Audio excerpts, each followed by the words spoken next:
Hey everyone, if you want to make your own podcast but you don't know where to begin, Spotify for Podcasters makes it super easy. They've got everything in one place, it's totally free, and you can make money while doing it.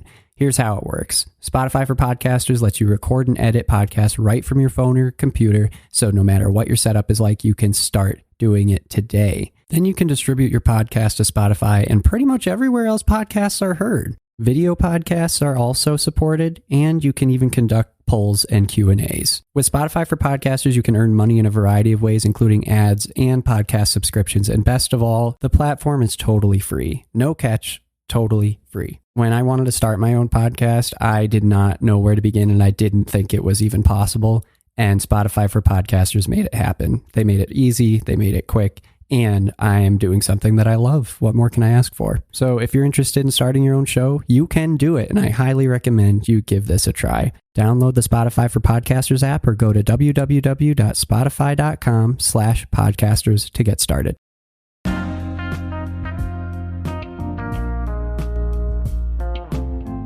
Hey, what's up, everybody? Welcome back to another episode of Everything Kratom, the podcast about anything and everything Kratom. Great to have you with us on this Monday morning. Hope all is well with you. I am pumped because not only is it the start of season 3 of Everything Kratom, but we are starting it off with an absolute bang. Because today we have the specialist of special guests, Chris Diotis from Happy Hippo. That is right. We had this conversation on Friday afternoon, and I am pleased to bring it to you today. Now, there are a few parts of this conversation where for a brief moment, Zoom ends up being Zoom, and the connection is a little bit off, but it only lasts a few seconds, so I really appreciate your patience with those moments. So sit back, relax, and enjoy.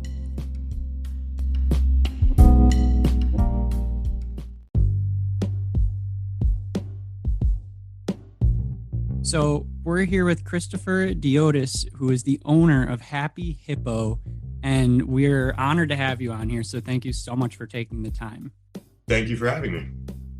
And I have a number of questions that I want to ask you, but first, it would be great just to get to know a little bit about you. Just to tell us about yourself. Where are you from? What's your background? And then maybe like how you first realized what Kratom was, or what was your first time with Kratom? Absolutely. Okay, so my name's Chris Diotis, Christopher Diotis. Obviously, I've used Kratom for a long time. 39 years old, and I did the calculation last night. As of June 2022, it'll be 15 years of Kratom, largely daily. So, if I am the long-term study in my mind, and my background is a combination of weird things that all led me sort of to Kratom. So I was a personal trainer in Los Angeles for a long time. I'm from Washington, D.C., so I'm from the East Coast. I went to college at the University of Florida. And I played hockey growing up. And then I got pretty big into fitness. And I was never trying to be a competitive bodybuilder, but I got really familiar with different dietary supplements. Now, obviously, Kratom is not a dietary supplement, but, it's herbal products. So I was always very open-minded to going down different rabbit holes on the internet and just like being the guinea pig if I thought things were safe. I did a short stint in law school at the University of San Diego. And my real background that kind of led to Happy Hippo was I had a blog online that was pretty popular in the years 2011 and 2012. And I first learned of Kratom after having a really bad knee injury. So I had bulked up to 240 pounds.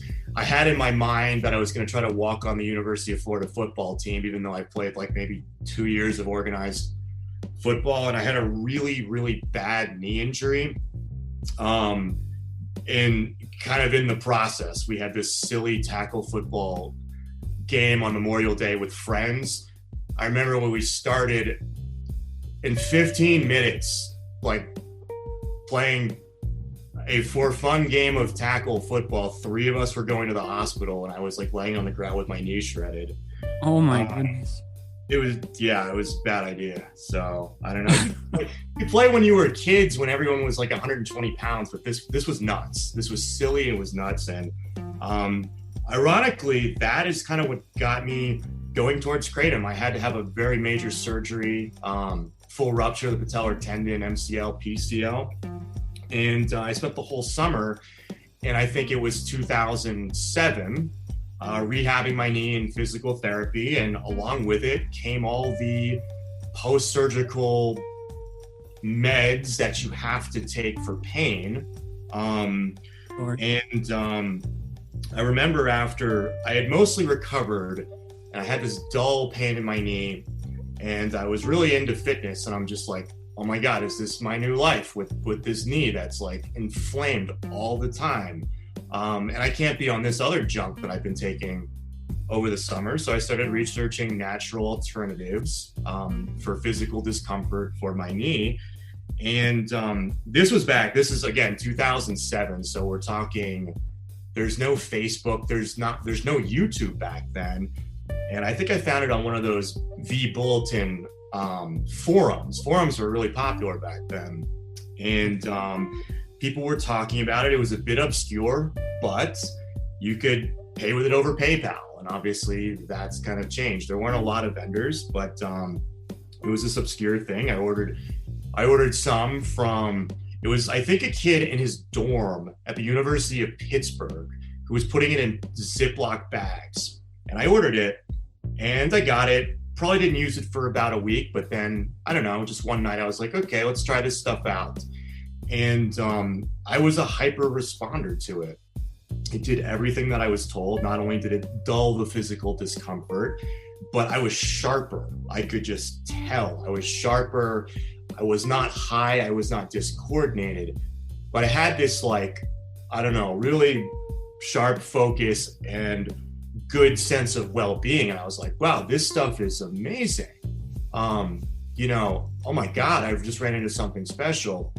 And I was lucky because there's a lot of people who really, really could benefit from Kratom that don't have a good first experience. And then they write Kratom off. Like, oh yeah, I tried that stuff. It made me nauseous. It didn't do anything. That stuff doesn't work. And it's a tragedy because there's so many people that can benefit from Kratom that maybe they think it's dangerous, or they do try Kratom, but it's not a good product for them. And they're like, no, that stuff doesn't work for me. And it's like, yes, it does. If you can get your hands on a quality product, it can be a game changer, as I'm sure it has been for you. Oh yeah, it absolutely has been for me. My first experience was different than yours, and it came from the anxiety standpoint. And also I had really mild Tourette's, which I had been trying for years to stop having tics. And like I was in college, so I didn't want to sit in the front of the room when my head is twitching, like it just made me so self-conscious. And it was the first time where I realized, wow, my head isn't twitching and I'm not trying either. Like it's done, it's gone. And it was so important for me. I find your experience really interesting because so many people that I talk to who discover Kratom are discovering it from maybe a pain or an injury, but they find, oh, it kind of helped with my pain a little bit. But it sounds like you were noticing all these different aspects of Kratom, not just the pain reduction, but the clarity, the ability to just feel focused, centered. I mean, that's really interesting that you were receptive to all of these different things that it was doing. I am definitely a hyper responder to it. So my experience might not be completely typical, but we have a staff of, I think, nearly 40 employees that work for Happy Hippo. And I would say at least 80% of them take Kratom, not necessarily daily, but they all respond pretty well. So maybe their experience isn't like a 9 out of 10 or a 10 out of 10 like it is for me. But I don't know, it's like a 7 out of 10, and it's better than slamming a energy drink full of sugar and, or constant soda consumption or stimulants. Because like, that's for sure. Like, it is such a good alternative for energetics to caffeine and to some of the dirty stimulants out there, even to coffee. I mean, Kratom's similar to coffee, and I drink coffee every day just one time with Kratom in the morning. It's like a ritual. But if you can get a high quality product, it's just not, it doesn't have that dirty feeling that an energy drink would have. Yeah, absolutely. And you know, that going along with that, it's easy transition here to how did you end up with Happy Hippo? How did that come about? Okay, so you actually made me review this, and I was like, I want to make sure I'm accurate on these dates and everything. So I got into Kratom about 6 months, 12 months post-surgery, 2007. I started writing this blog, and some of it, and I really wanted to tell people about Kratom because it was like a self-improvement blog. And I was like, I really want to tell people about Kratom, but I want to make sure that they use good Kratom and they don't go to the gas station and buy something that is, you know, and have that underwhelming first experience and blame me and say I'm, you know, lying and stuff like that. So it's really important. Yeah. So I built up a fair amount of readership on my website. And I asked my source, well, I had like 3 sources. 2 of them don't exist today, but I asked all 3 of them, would you be willing to do like an affiliate deal or something where I refer you the traffic and I don't know, you give me a commission? And these were all very small family businesses. And they're just from the reasons of, we don't understand what you're talking about, to honestly, Chris, like, if you think it's going to be like an extra 100 people buying a day, like we can't keep up with that. And I was like, this stinks because you have the Kratom I want to show everybody, but I guess you don't have the infrastructure or you're not interested or whatever. So that was a bummer. So I wanted to go look for other affiliate programs, and they were out there with generous commissions, but their Kratom wasn't good. So I'm just like, okay, I can't recommend this either. So Happy Hippo was born like out of necessity, to expose people on their first try to excellent Kratom, and also be compensated for it. Right. You know, so that's how Hippo was born. And if any one of those other things had worked out, you know, we wouldn't have this business that employs a lot of people and really changes lives. It's so critical for people to have a good first experience with Kratom. I just like, because it's like, yeah, if it makes them feel bad, why would they chance taking it again? You know? So I really wanted, the whole point of Hippo is like to make the first Kratom experience as good as mine, and for people to say, wow, where's this stuff been all my life? Like that makes me feel warm and fuzzy. Yeah, exactly. And I totally relate to the idea of having someone have a good first experience and the difficulty of knowing when they didn't. My best friend in the whole wide world tried Kratom a couple years ago and got very nauseous.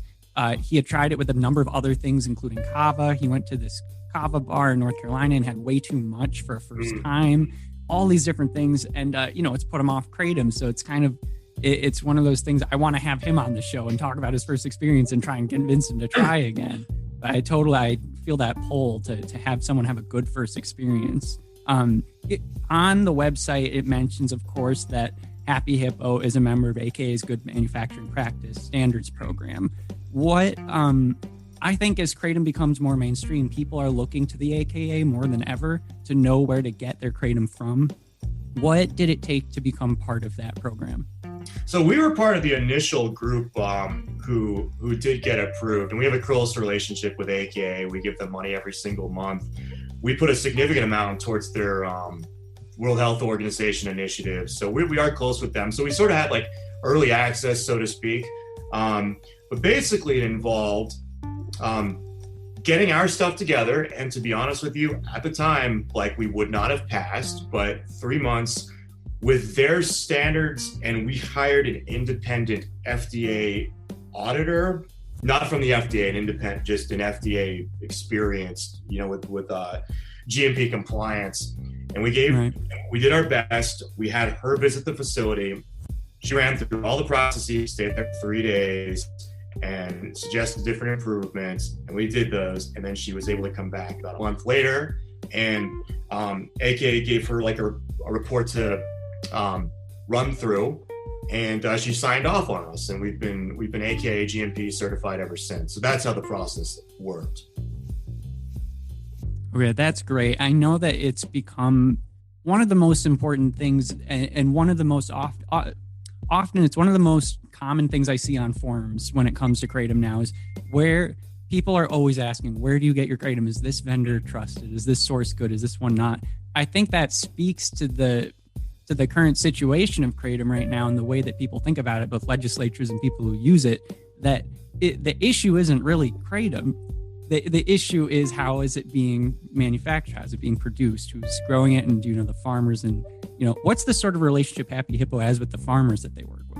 Well, so we used to import Kratom. So funny story of how we started importing. When I started Happy Hippo, I had said I had those 3 little U.S. sources in this country. 2 of them have shut down. I don't know why, but they had shut down. So I started ordering, essentially paying retail prices for kilos. And at the time, it was like $300 a kilo. And I was just paying that. And we were putting it in our bags and everything like that.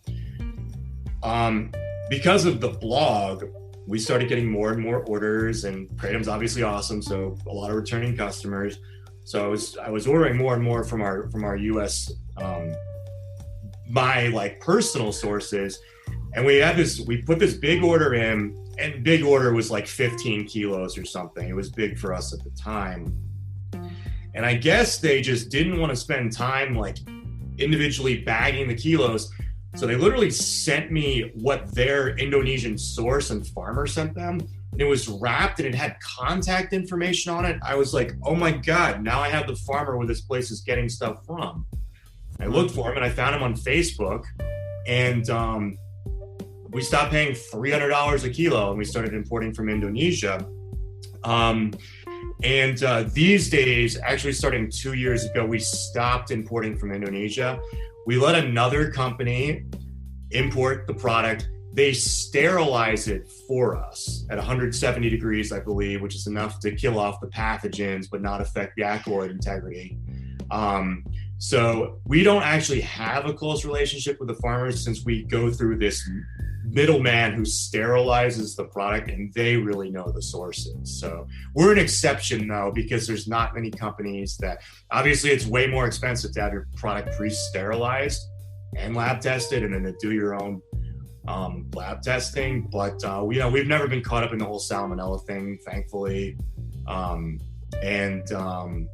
like to think that the paying the extra is worth it. It is, obviously. It keeps people safe. I just don't want to be that company that's like, someone gets sick off our product and it's like, we're those guys that like mess it up. I just don't want to be that. Yeah, no. Well, it's interesting because I am completely new to where it comes to manufacturing, the whole production process. I had heard about the salmonella scares when they happened, but I didn't understand, how that happens. And so it's interesting. It just, even the sanitizing through 170 degrees, like, this is new for me. That's really interesting to learn that. Why do you think Happy Hippo is such a widely known and recognized Kratom company? Because I only hear good things about your company. Why is that? That's amazing. And by the way, like, if you haven't tried our new stuff, or we released a bunch of new products, but old stuff, please, like, get in touch after, and like, I'd love to hear what you think of our product as compared to other stuff you have. Well, Hippo kind of got off to like a fast start because of my former blog, but it's really like, it was really word of mouth that built the company. So, I mean, the pink hippo and all, like, the packaging stands out and everything like that, which has been, here's a mouse pad. Oh, that's great. So that's definitely really helped, but it's I mean, it sounds cliche, but like, the quality of the product, it's more expensive than other companies, like, because we do the sterilization and the lab testing and all that kind of stuff. But most of our customers would say you probably have to take about 50%, maybe 70% of Happy Hippo stuff to get the results that you would get from said other generic brand, taking a full amount. Meaning, like, if a customer generally takes 4 grams of another brand, and there's some other very good ones out there, so don't get me wrong. A lot of them are on the internet too. You'd probably have to take about 2 or 2.5 grams of Happy Hippo. So even though Hippo's more expensive, it evens out in the end. I like to believe that. But I would say the branding, one thing I've understood from the start, because I was a Kratom consumer, still am, going on 15 years right now.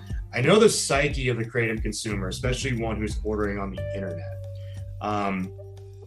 They want to know that they're getting a good product, because this stuff can get expensive. They want to know that it's going to ship, they're going to be checking their track number, like, because I did this, like when I didn't have a lot of money and like, run out of Kratom here. And like, I really needed to, buzz through a lot of this work. Some customers are like checking their tracking number. So like, I literally know the consumer thought, and we've applied that into a business and hopefully sewn some of those things up. So it's like the good product, the customer service that will not argue with you and you don't like the strain, try this one, no problem. Or, here's a credit if you didn't like that. Just the no hassle, customer service. We ship faster than Amazon. Like some orders, if you order in the middle of the day on a weekday, your order will probably go out within like 20 to 60 minutes. So wow, that's incredible. Yeah, we try like literally our fulfillment manager sitting in the office just pushing the button to like refresh the queue. So all that combined, like word of mouth grew the company, because we haven't invested much into SEO. I don't know, like it's literally the same stuff I've had for 15 years, and it's variety of everything. It's a whole experience, I would say. Yeah. I've got a couple more questions for you. The next one's a very easy question. Which type is or maybe it's an easy question, maybe it's not. What type is your favorite? And I can tell you right now that from the Kratom that I've gotten from Happy Hippo, my favorite is the Green Mang Da. Okay. That is certainly our best seller, and it depends, like... Oh, interesting. I do really well with the Sumatra strains, particularly like Red Sumatra, which is our magic hippo, but I seem to respond really well to those different strains. The one you referenced, the Hyper Hippo Green Mang Da, that is by far our most popular. And I don't know if that's because like everyone's looking for Green Mang Da, so it's like they arrive there and it's really good, or I don't know. Like Green Mang Da seems to be fairly or not like what people consider to be the most elite Kratom. But it sort of depends on what I'm doing. Like if I was more active, which I'm unfortunately not, I would definitely be using like the Mang Das, but usually I'm like sitting in a chair all day, like answering emails. So some of those, like we call them slower strains, are really good. So I like the Sumatras. Which others have you tried?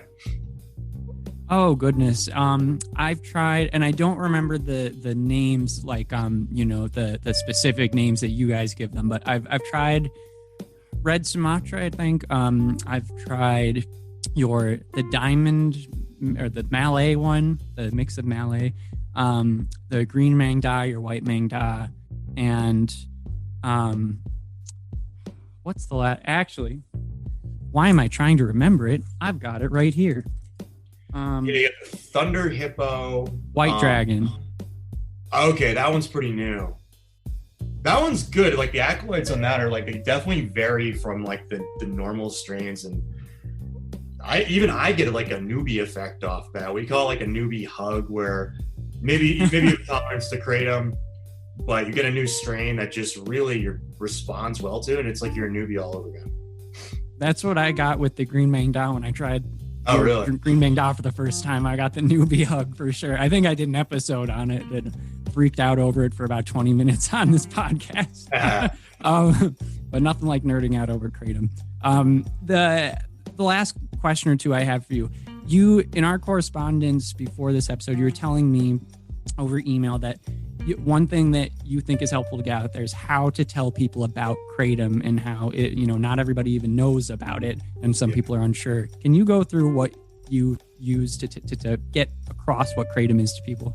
Absolutely. I was like trying to estimate last night how many people I've introduced Kratom to. I'd be surprised if it wasn't like 500,000 or more between online and just like everyone I run into. Like I'm that guy who's like talking about Kratom all the time. I'm sure you are too on the East Coast. So Uber drivers, servers at restaurants. I think a lot of members of Congress here in Idaho have tried Happy Hippo, and a lot of them like it a lot. So literally I'm telling everyone about it and carrying samples all over the place. But to introduce it, I've refined, it's literally almost a script at this point, which it doesn't make it disingenuous. I'm just trying to get this stuff out there. This is safe and stuff. So I'll ask people, the course of conversation, have you ever heard of Kratom? And I would say only about 5% of people say yes. Wow. Depends on the age demographic, I suppose, but 95 is either no or maybe. And so going off that, when someone says no or maybe, I said, well, have you heard of CBD? And that almost always is a yes.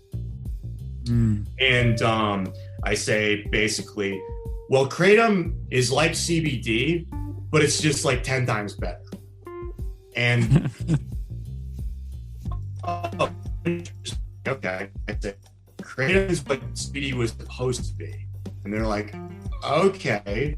And then I just go over my history of using it for nearly 15 years. And I swear by it. And most people are asking by the end, like, oh, where can I like get this stuff? And I'd be like, don't go into a store, don't buy any, here's some samples. And by that time, they've probably realized they've like this was like planned or something. But people really end up liking it, and they send me an email, I give them a business card. They're just like, whoa, you weren't kidding. This stuff like makes life a lot easier. So I definitely kind of use the CBD bridge to tell people about Kratom. And that's ultimately where I see, one of your questions was, where do I see Kratom going? Where would you like to see it go? I want to see it follow CBD because just 5 years ago in Idaho, people were getting arrested for CBD. Recently there was that national incident where the Idaho State Police pulled over a truck that was headed to San Diego from a different state that was carrying hemp.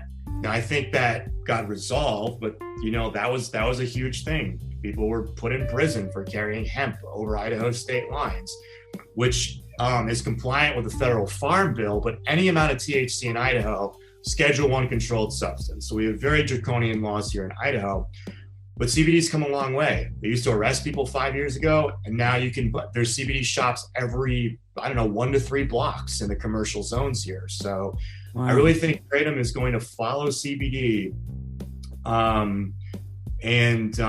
There's probably going to be a combination of companies that really put it out there to the mainstream. Charlotte's Web was the one that came to mind with CBD, but that's sort of where I see Kratom going. That's where I'd like to see it go. I think we're, 3 years off from that, so it's not like next year, but it'll be significant if during this legislative session, some of these states that have bans on it fall. I think that's a catalyst for it. Obviously, the World Health Organization's non-resolution on Kratom was promising, and I think drug policy in this country in general is like, it's being looked at in a different way. It's like, my God, things have changed, and it's just the winds. It's not one political party or the other, even though they have their, preferences within. But Kratom is too good. It's too safe. It's too effective. It can help too many people. Who the general zeitgeist out there is, pharma is hurting people. Like even my dad, who turned 90 this year, is a pharma skeptic. So it's like Kratom has, I feel as long as we can keep it for the next 12, 18 months, we're going to be good, and this is going to get in a lot of people's hands and improve lives. So where do you see it going? Obviously you've thought on the question. Well, I thought about it for a lot. I'm up in the air about exactly how it will take form, but what I see happening is with this recent non-decision from the World Health Organization, I think that all I see when I look at different states right now when it comes to any discussion about kratom is they always bring up opioids. Is this like an opioid or isn't it? Like the discussion always boils down to that. And it just goes to show, in my mind, what's happening in everyone's mind who has any sort of power right now is they're panicking because most people who've been elected by now, when they were elected, the opioid crisis was starting or it was already going, and now it's been going for 15 years more maybe. And, I think that they're running out of options because it's just as bad as it was 15 years ago, or it's worse. It's even worse. So I think that although there's this worry that kratom is too much like an opioid, there's more and more proof showing that it's not. And as that proof comes to light, I think that people are going to start opening up a bit more to new options that involve kratom because, like I said the other day in another episode, that Vermont is considering safe injection sites, but they have kratom listed as an illegal schedule and substance. And it's like, but there's a bill that's, being considered that would make that not true and would make kratom legal. And I think that it wouldn't be a far step for Vermont to start considering kratom as an alternative and to insert that into a program that's to help people with opioid addiction. So I feel like one of the main things that will happen in the future is that people will become more open to using kratom as an option and a tool because they've been using, methadone and Suboxone for 10 years and it hasn't helped the crisis. Right. So I'm hoping that people will open up their hearts a little bit to this new potential tool, but I don't know. I'm optimistic though. I am too. Especially, that's like bizarre, like Vermont sitting there on Schedule 1 here in Idaho that, I don't know, they arrest you for CBD, like kratom's legal. So it's made no sense at all. Bernie knows that Bernie Sanders, obviously he's not involved in the state level, but he knows what kratom is. He signed on to Orrin Hatch's bill and everything like that at the time. Were you around in 2016, September, when the DEA put out their intent to schedule? Were you part of the kratom community then? I was just becoming part of the kratom community, and that's what got me hyped up about it. Yeah, I mean, the whole thing, like just the agencies who fear kratom and this is so terrible, like they just made it like super popular, so, and then didn't ban it. Yeah. And at the time, I was, oh, sorry, go ahead. No, I'm sorry. The signal. Go for it. Yeah, sorry. Nothing like Zoom. I was just going to say that when the DEA was proposing that, I hadn't been, an active proponent of kratom, although it had been helping me a lot up to that point. I'd been using it for 4 years, but I didn't consider myself part of a part of a community. And that kind of brought me into it and thinking, oh, wow, I'm part of a community, because my brother at that point was very addicted to heroin. And I, the past 4 years before that, I was like, no matter what happens in this life, I'm never going to try something like that. I'm never going to do a drug that's bad. And I'm hoping he can get out of it. And I'm lucky that I found kratom. And then the DEA is saying, we're going to emergency ban kratom because it's like heroin. And I was like, no, it's not. There's no way it is. And that's what really got me energized. Yeah. The interesting thing about that is, my mom was in federal law enforcement, the U.S. Marshal Service, and not at the time, and the Marshals have nothing to do with kratom really, but giving the DEA the benefit of the doubt, I don't think they really knew what kratom was. Well, they shouldn't be trying to ban something if they don't know what it is. The following it had in its safety track record, hence for the removal for the intent to schedule. But now, after that whole incident, everyone knows that kratom is safe and not harmful as long as it's really kratom and it's not adulterated with these other things. So I feel like any attempt to ban it right now, it shouldn't be because of ignorance. It's literally corruption. I don't know. That's kind of where I arrive on it. But people were definitely panicking at that time. 2016 Hippo wasn't all that. It was still pretty big, but it wasn't. We had still just a small family business at the time, and people were freaking out. And I remember I was saying, if this goes through, we lose our business. But a lot of these people are going to lose their lives because their lives are going to get, without kratom, it's literally the thin green line for them between destruction or being bedridden or being an addict. that safety net's going to be removed. So the panic there was like nothing I'd ever seen. And luckily, we were able to organize quick enough to direct a lot of that panic at Congress and the DEA itself, President Obama at the time. And the first time in history, the DEA removed an intent to schedule and said, "My bad, please don't contact our office about this." Oh my God. Yeah, please just look the other way. Wow, it's amazing. It's amazing. I only have one other question for you. Are you right now, for Happy Hippo, what's the next step? Are you going to keep doing what you're doing? Are you trying to scale up? Are you happy where you are? What's the plan? Well, for the longest time, talking from a business perspective, I wanted to be under the radar. We did no advertising. You can't really do advertising online, but other companies find ways around it. You're essentially violating terms of service at places, but I guess you can't advertise. SEO, there's a big fight online. We really don't put a lot of time into that. It's really the word of mouth. But as I've seen the winds change in this country and really believe Kratom is going to kind of follow CBD, we're putting on the gas because I know how much safe Kratom can help people. And I really think this is going to be a mainstream product, and we'd like to be one of the companies that really, back to getting good Kratom into people's hands the first time. That's our goal, but on a bigger level. There's still definitely risks. The payment processing is, that's gotten a little better, but you used to have to use Chinese banks. We had a bank in Ghana that basically stole money from us. 2 banks in China, Madagascar.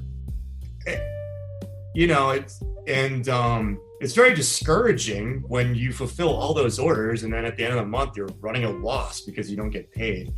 I see that all getting better, and then eventually Kratom following CBD, and maybe one day it'll be on Amazon. I don't know, and then Amazon will do their generic brand, which won't be very good. And people will try that and then think Kratom sucks, but I don't know. It's we want to introduce Kratom to more people than ever right now, for sure. Well, that's awesome to hear. I know I'll continue to be a supporter of Happy Hippo, and we'll ignore the Amazon basics whenever that's first introduced. But Chris Yotis, thank you so much for joining us. It's just been a pleasure to have you. I'm really lucky to have you on the show. No, thank you. And I appreciate the work you're doing. Honestly, it's very thoughtful, and, the truth is on our side, like I always say, and it's just a matter of getting it out there. Absolutely. All right. Well, Chris Yotis, owner of Happy Hippo. Thanks so much. Thank you. Appreciate it.